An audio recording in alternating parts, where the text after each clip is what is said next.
बेटा पहले आपको रसखान कवि के 2 पद पढ़ा दिए हैं। आज तीसरा और चौथा पद पढ़ाएंगे, दोनों ही आसान से हैं। देखिए, रसखान कवि कह रहे हैं कि एक गोपी दूसरी गोपी से कह रही है। क्या कह रही है? मोर पखा सिर ऊपर रखी हो, कुंज की माल गरे पहराऊंगी।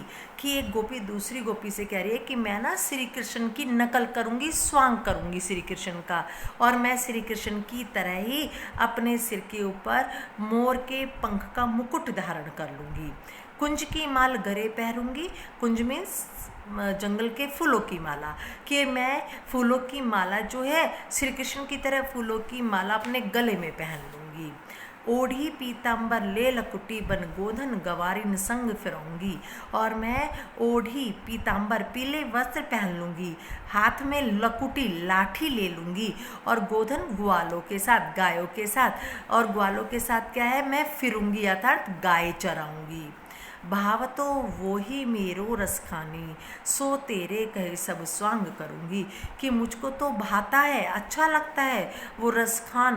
कि रसखान कवि कहते हैं कि मुझे वो श्री कृष्ण अच्छा लगता है। गोपी कह रही है कि वो श्री कृष्ण मुझको अच्छा लगता है और मैं उसके सारे स्वांग करूंगी, उसकी तरह सारी नकल करूंगी। सर पे मोर का मुकुट, मोर के पंखों का मुकुट धारण करूंगी, गले में फूल की माला पहन लूंगी, पीले वस्त्र पहन लूंगी, हाथ में लाठी ले लूंगी, गाय चराऊंगी। मुझे श्री कृष्ण अच्छा लगता है, इसलिए मैं उसके सारे स्वांग करूंगी, सारी नकल करूंगी। या मुरली मुरलीधर की, अधरान धरी अधरान धरूंगी।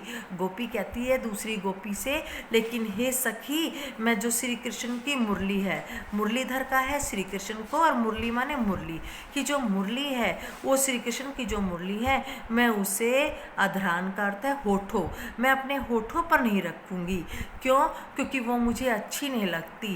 क्योंकि श्री कृष्ण जब बांसुरी बजाने लगते हैं तो वो हमें भूल जाते हैं और सारा ध्यान बांसुरी में लगा देते हैं। तो ये रसखान कवि का तीसरा पद है। अब हम उनका लास्ट पद पढ़ेंगे।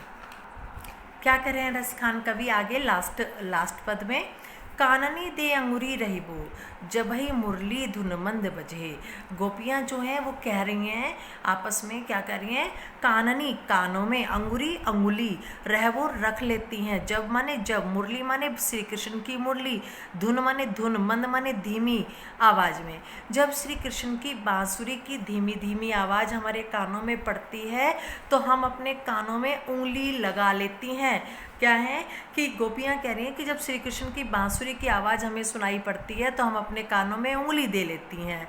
मोहिनी ताननु सोरस खानी, अटा चढ़ी गोधन गहे सो गहे। कह रहे हैं कि लेकिन उसकी जो मधुर आवाज़ है फिर भी हमें सुनाई देती है और हम अपने आप को रोक नहीं पाते। मोहिनी मन को अच्छी लगने वाली तान, कि श्री कृष्ण के बांसुरी की जो तान है वो हमें बहुत अच्छी लगती है, हम रोक नहीं पाती और कहाँ चढ़ जाती हैं? अटा। अटा मीन्स घरों की छतों पे चढ़ जाती हैं उसकी बांसुरी की आवाज़ सुनने के लिए।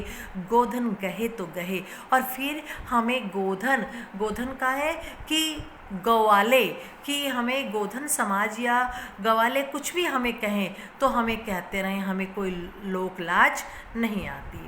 टेरी कहो, टेरी माने आवाज़ लगा करके। सिगरी ब्रज लोगिन, मैं आवाज़ लगा करके, क्या हमें आवाज़ लगा करके सारे ब्रज के लोग कहते हैं। काल ही कऊ कितनी समझाए, कि कितना ही हमें समझाएं, कितना ही हमें आवाज़ लगा के पुकारें, लेकिन हम श्री कृष्ण की बांसुरी की आवाज़ सुन के अपने आप को रोक नहीं पाती। माई री वा मुख की मुस्कानी, गोपी अपनी माँ से कहती है कि हे मेरी माँ, वो श्री कृष्ण के मुख की जो मुस्कुराहट है संभाली न जाए न जाए न जाए, हमसे वो संभाली नहीं जाती, हमसे रहा नहीं जाता श्री कृष्ण को देखे बिना।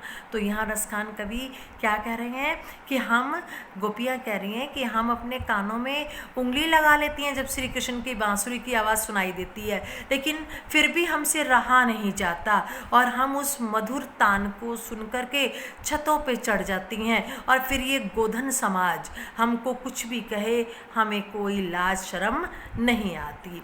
टेरी कहो सिगरे, आवाज़ लगा करके सारे ब्रज के लोग कुछ भी कहो, हमें कितना ही समझाओ, लेकिन हे मेरी माँ, हम श्री कृष्ण की मुस्कुराहट को संभाल नहीं पाते, वो मुस्कुराहट हमसे संभाली नहीं जाती और हम सब कुछ भूल करके श्री कृष्ण के प्रेम में मग्न हो जाते हैं।